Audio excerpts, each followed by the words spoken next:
So the motivation for this work on using food price data for nutrition is that there's a lot of food price data in the world and in countries.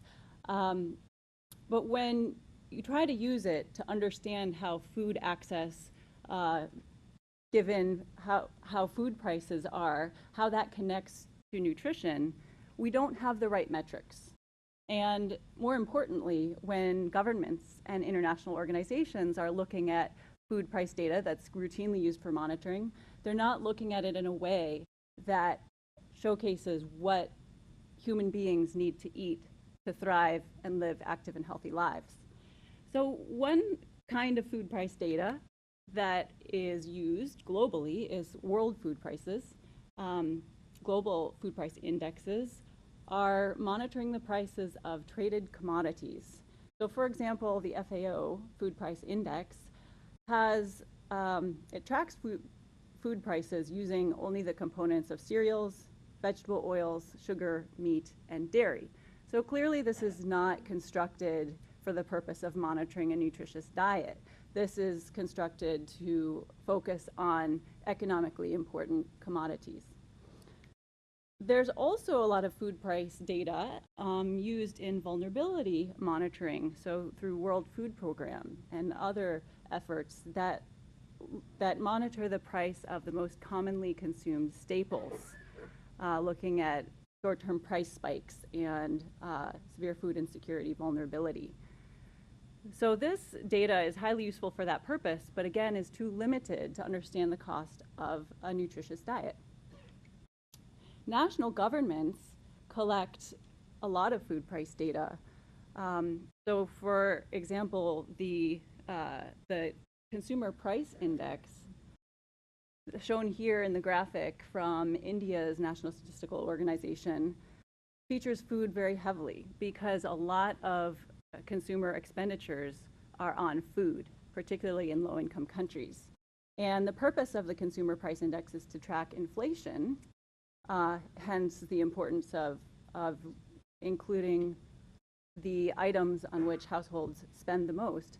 But the Food Consumer Price Index weights items based on consumer expenditures. So items which are purchased the most and have the most expenditures are the most heavily weighted. These are not necessarily the most nutritious foods. It doesn't measure the cost according to what's recommended or needed.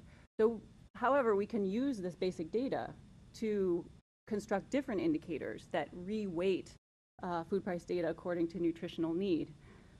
And beyond the national statistical organizations, there's also food price data collected by ministries of agriculture and trade in monitoring market information systems. And we have been collaborating with the Ministry of Food and Agriculture in Ghana, that is part of a monitoring of market information systems, to look at the data that are needed for sufficient diversity to understand access to a nutritious diet. The predecessor project to CANDASA, IANDA, the Indicators of Affordability of Nutritious Diets in Africa project, worked with the Ghana Ministry of Food and Agriculture to expand their food price monitoring. So what we started with was this list of foods, which was previously monitored for many years within the ministry. And when we first started the project, we collaborated with the ministry. We were talking with them and realizing that there were a lot of gaps in terms of foods that are very commonly consumed and very nutrient rich. So we piloted an expanded list. We went, to the markets with the food price monitors and tested what it would be like to add more nutritious foods that are very nutrient dense and commonly consumed. So dark green leafy vegetables, for example, were absent in the previous list, and now we have worked with them to include those foods.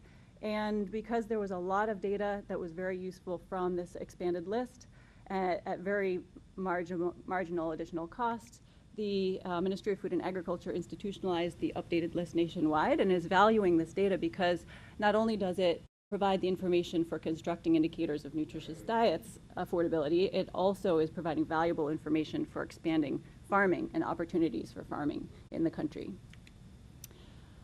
Some of the new price indexes that can come out of this data, provided that there is sufficient diversity, that we'll talk about today. The first index that will be covered today is the cost of recommended diets. So this index is based on food-based dietary guidelines, which are determined by countries at national level. These are 3 examples of the graphic that goes along with food-based dietary guidelines from Benin, India, and the United States, as many of you here are familiar with. And these guidelines specify food groups and servings and the amount of food needed to be consumed per day. So what we can do here is cost out what it would take to meet those recommendations at the absolute lowest total cost. And this is important for policy coherence because food-based dietary guidelines are part of national policy, and they're often used in education, but all the education in the world can't help if these diets are not affordable to certain segments of the population. The second metric we're going to talk about today is the cost of nutrient adequacy, which looks at the lowest cost of meeting calorie, macronutrient, and micronutrient needs, and uses information to specify the quantity of each nutrient needed. Again, choosing foods that meet these needs at lowest total cost. So it's the absolute minimum that would be required to meet nutrient needs. And this builds on work such as the cost of diet approach used by Save the Children and the World Food Program, which they've done very successfully for advocacy purposes. And that is a very intensive methodology that involves a lot of stakeholders. This is designed as a very light methodology that can be easily implemented in monitoring systems. We can compare these indicators to the cost of caloric adequacy, just to see what the gap is between just meeting basic calorie needs and then nutrient needs and dietary recommendations. So Yan Bai is going to tell you more about the data that are needed for that second indicator on the cost of nutrient adequacy.